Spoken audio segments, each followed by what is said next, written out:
Hey guys, this is Joe D with the Roundhouse Report, coming at you on Monday, May 20th at about 4:45 p.m. Eastern Standard Time. I'm going to talk today about the helicopter that crashed in northwestern Iran that killed the president, the foreign minister, and other top officials within the Iranian government. My thesis is that Israel had something to do with this, directly or indirectly, and I'll flesh that out here in a bit. First, who was killed? President Ibrahim Raisi was killed. The foreign minister, whose last name is 20 letters long and I can't pronounce it, he was killed, and other top officials were killed. This would be the equivalent of the vice president and the secretary of state in the United States being killed in a crash. It's pretty heavy duty stuff. These are top officials. The Ayatollah is the number one. Number two is the president. Number three is the foreign minister. Now, how did this happen? It was a 3-helicopter convoy, and they traveled to a country, again, I can't pronounce the name, but it's on the border with Iran in the northwest, and they met with the people there. Now, the ruler of that country just so happens to be on friendly terms with Israel. They landed, they did what they did, they met with who they needed to meet with, and then they left. On the way back, due to, quote, bad weather, according to Iran, the one helicopter carrying the important people crashed and they all died. The other 2 helicopters were fine. Okay, number one, the only videos that we have for a source are coming out of Iran. There are no reporters on the ground covering this. It's all coming from the Iranian government. So when they put out these videos showing fog where you literally can't see 5 or 10 feet in front of you on the ground walking, number one, why would these helicopters attempt to fly in those conditions, knowing the terrain is mountainous and that there was fog and they couldn't see where they were going? Why do they fly? Again, all the weather information is coming out of Iran. The people on the news are now taking it as gospel. You know, the weather is really bad and this and that and this and that. Well, that's all according to Iran. That's what Iran's telling us.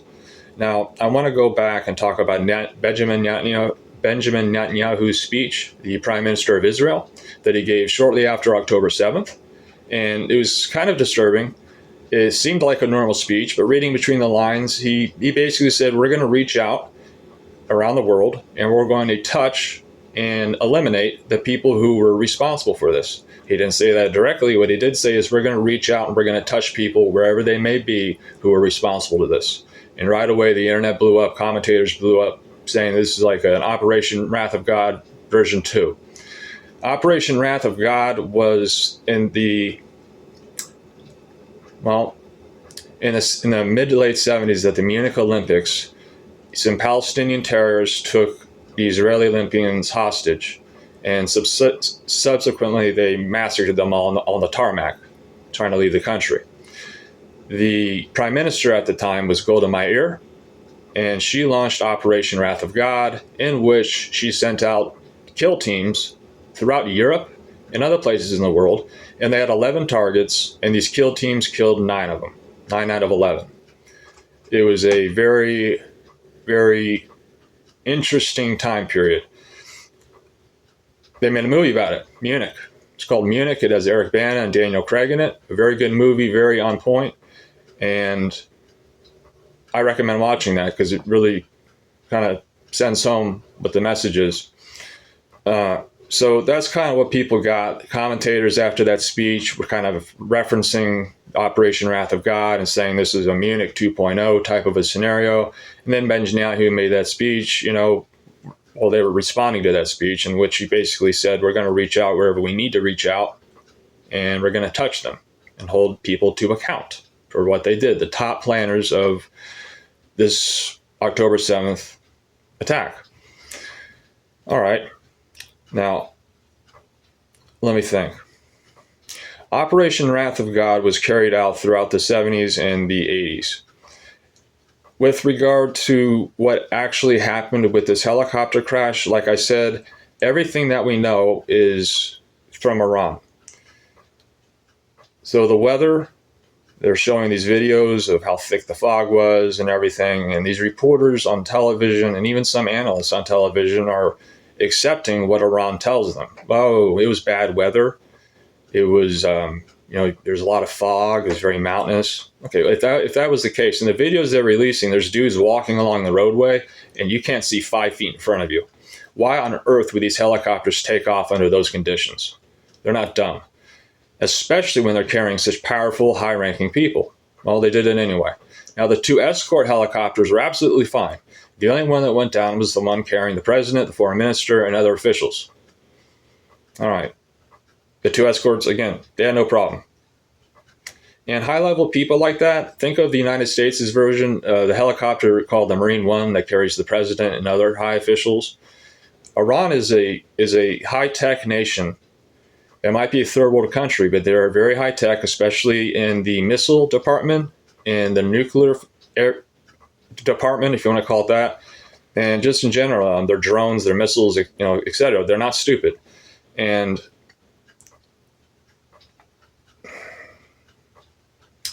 I guess I'll put it this way. High-level officials don't ride in a crappy helicopter with bad pilots.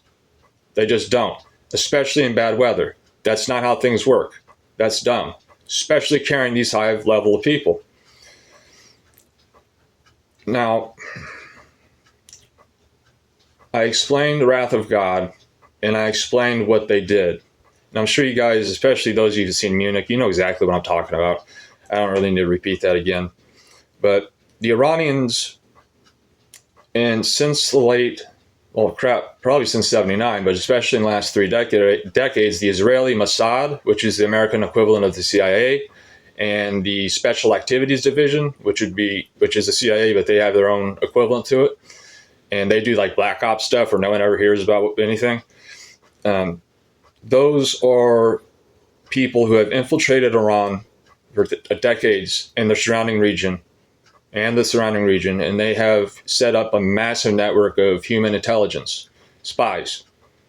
Not only are Mossad agents there, not only are there probably more blacked out special forces there, but there is also a lot of people who are under their hire, who live inside of Iran, people who are disaffected with the government. They feel disenfranchised, and a lot of these people really don't like the president, Raisi.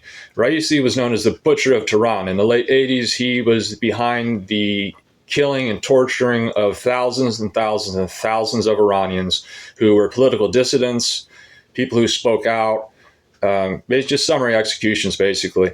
He's also known as the hangman of Tehran, These Iranian scientists, since 2005, I believe, is when this campaign began. Think about, these Iranian scientists, these high-tech, they know their crap, they know what they're doing, and without them, you cannot move forward with your nuclear program. In 2005, Israel started an assassination campaign, again, nothing official, but read between the lines, where they would, these high-value scientists who really knew their crap would get into their car, they would be picked up, and they would be driven to a nuclear facility. They would get into the back seat of the car, the driver would start to take off, and all of a sudden these, really sleek ninja racing bikes, one of them would ride up right to the side of them and put on 1 or 2 magnetic explosives on the door, and they would haul away, and the car would explode, killing the scientists.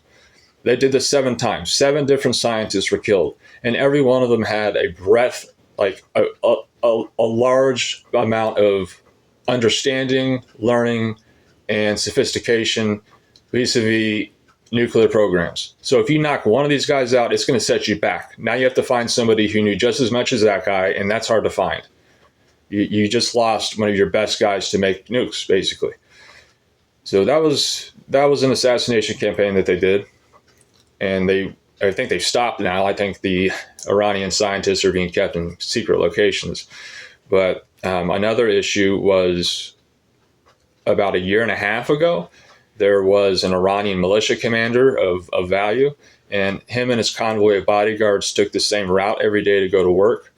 And the road did this, and then it curved. And on this curved part was a junked out piece of crap abandoned car.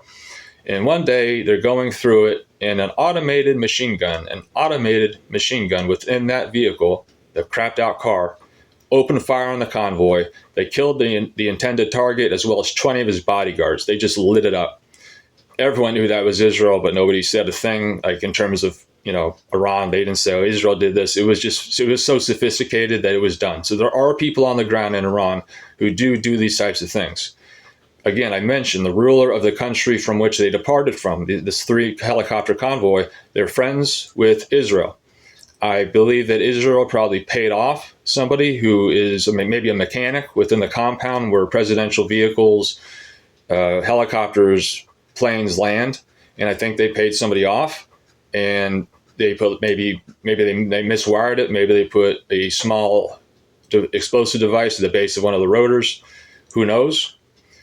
But Israel is known for doing this type of stuff going back to the 70s, these massive operations of targeted killings.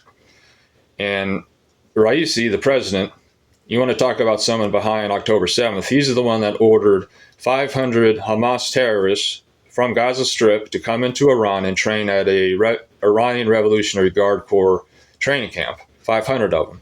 They trained there for a couple weeks. They went back to Gaza, and about a week or two later, they conducted October 7th. So Raisi would definitely be on that target list. And the foreign minister's job was to act as liaison between Tehran, the capital of Iran, and the Iranian-backed militias in Iraq, Syria, Lebanon, Hezbollah's in Lebanon.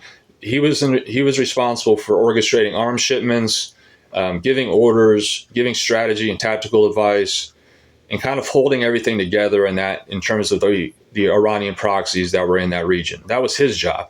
That makes him another top guy to kill vis-a-vis the October 7th massacre.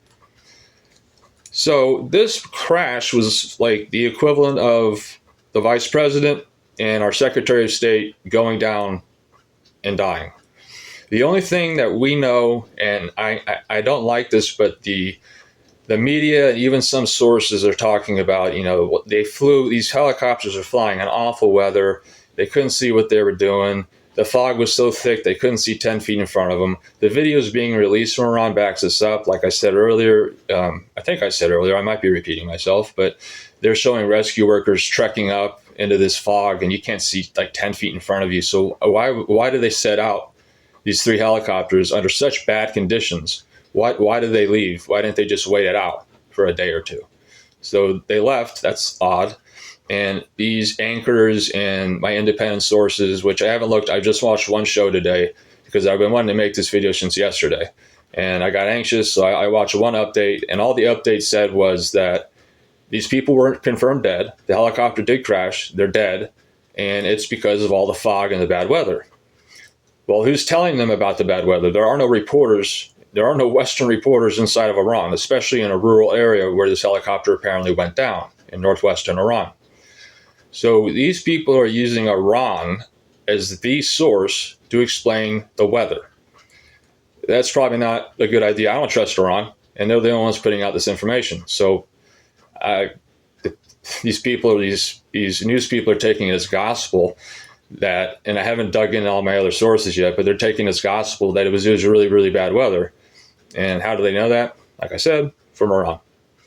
So I believe that Israel indirectly or directly paid off somebody within that friendly country.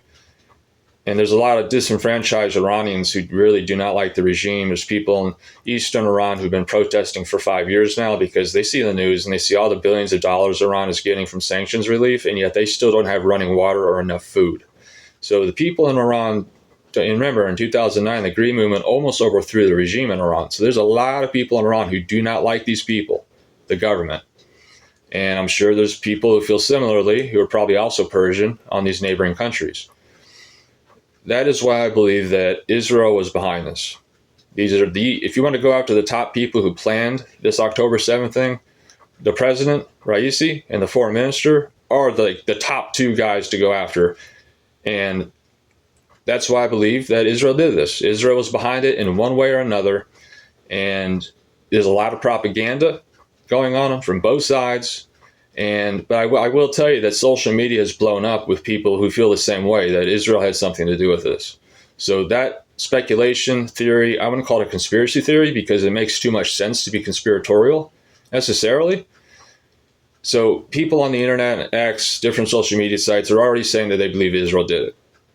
That's all I have for you today. Thank you very much for watching. Please like, subscribe, leave a comment, share on Facebook, share with your friends. I'd really appreciate it. It would help the channel. And I hope you guys have a great day, and I will try to give updates when more information comes out. All right. Have a great day, guys. This is Joe D. Roundhouse. This is Joe D. with the Roundhouse Report. Have a great day.